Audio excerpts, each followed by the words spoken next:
Hey guys, welcome back to Angelica's Kitchen. Today I'm going to be showing you how to make this exquisite, delicious recipe, steak bruschettas. Super easy to make, and I'm going to guide you step by step. I also want to share with you guys that at the beginning of my video, I always share the full ingredients and full recipe. So if I miss something, you can always go at the beginning of my video to see the exact recipe and measurements. I'm going to start by listing all the ingredients you will be needing. I want to start by sharing with you guys the ingredients you need to cook your steak. So as you can see, I have some thyme here, minced garlic fresh, rosemary, butter, and salt and pepper. And this, of course, I use this a lot. It's an Italian herb blend that I will be using to season my steaks. And also, what we have here for the recipe is red bell peppers, we have basil pesto, we have some of this Tabasco jelly, goat cheese, brie cheese, and of course alfalfa. And last but not least, this is sourdough bread. It's already cut in slices. And that's all. Let's get started. So we're gonna start by adding our Italian herb blend, and we're gonna add enough. And as you can see, we're going to add some salt. And I'm going to add a little bit of pepper as well. And I'm going to switch it over, and I'm going to do the same on the other sides. We're going to add some pepper as well. And I already added the salt. Okay guys, so now you're going to go ahead and add your whole butter into the pot. And you're going to let it bubble up. As you can see, you want your fire on medium before we start adding our steak into the cast iron. So your next step, you're going to go ahead and add your minced garlic in there, and obviously you're going to mix very good. And you want to add a good bit of thyme around before you start putting your steak in there. So now I'm going to go ahead and add my steaks in there. And you want to keep your fire a little over medium. You want this to bubble up like this so they can cook really good. And we're going to go ahead and add some rosemary to that as well. I like to use fresh rosemary, but you can use the one that comes in containers and chopped up already, but I personally like to use this. So as you can see, you're going to add a good bit of it.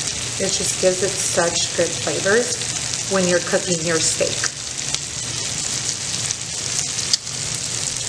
A good way to cook your steak is you kind of want to like get that butter to bubble up, and you kind of want to go like this so the butter goes all over the steak, and then you kind of want to start turning around sideways and get the butter to marinate the whole steak. I like to do this to my steak, get them and put them on the edge. You see the bubbly butter? It's cooking it. And you kind of want to do it, get it side by side. This is what you want. This is how you cook a good steak. Okay guys, so I want to cook my steaks to medium rare just because once I take them out, they're going to still cook because of the same heat. So you don't want to overcook them. And also, I want to share with you guys that I marinated my steak a day before, and I left it marinating all day. So mine are going to be really tender. I do suggest that you marinate your steak a day before. You don't have to. It'll still be good. But if you want that recipe, it's super easy. You grab 4 sticks of butter. You melt them in the microwave. You put salt, and that's it. And then you just let it sit in a bowl, and you actually just put your steaks on the bowl and let them sit there the whole day. And before bedtime, you put it in the fridge, and then the next day you take them out, and then that's how you get your steak to be tender and soft. Okay, so the next step, as you can see, I took my steak out. I'm gonna go ahead and cut my steak in slices. And like I said, I cooked mine on medium rare just because I like to finish cooking them, in little pieces on the pan after. And I know it's not fully cooked, and that's fine. So you kind of want to get these slices And remember, we are going to cook it down just a little extra, but not quite yet. So it's fine if it's not all the way cooked at this point.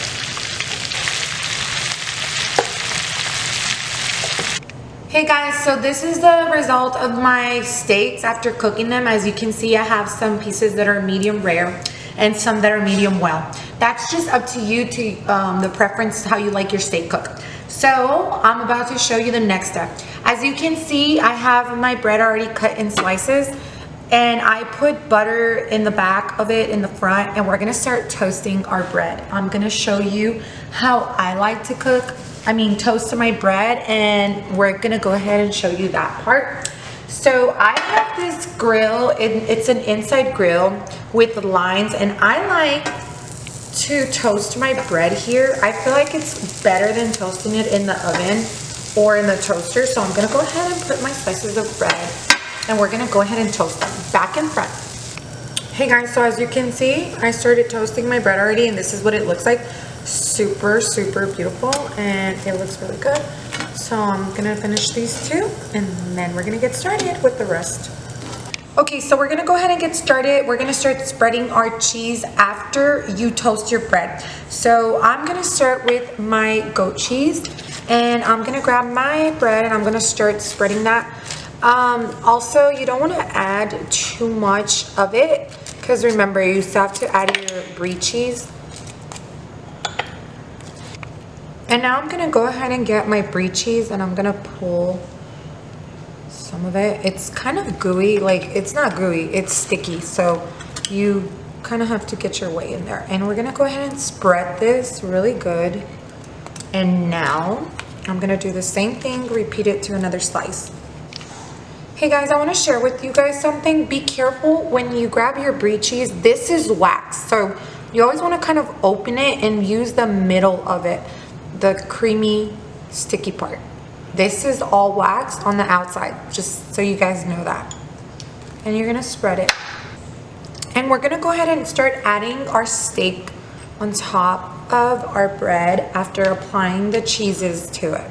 You can add as much as you want. Obviously, like my husband likes a lot of cheese and meat on his, so I'm adding a little extra, more than the normal.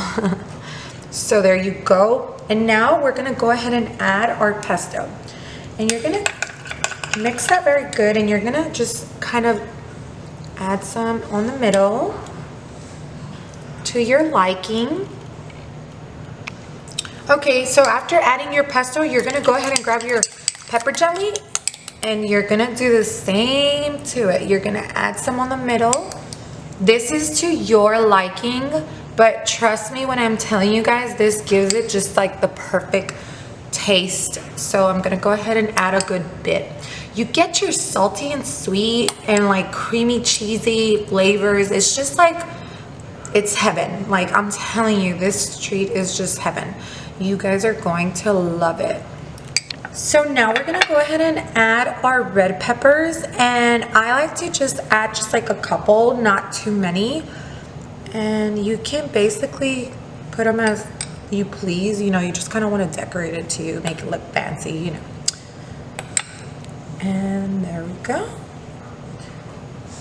And last but not least, guys, we're gonna go ahead and add our alfalfa. As you can see, super fancy and delicious.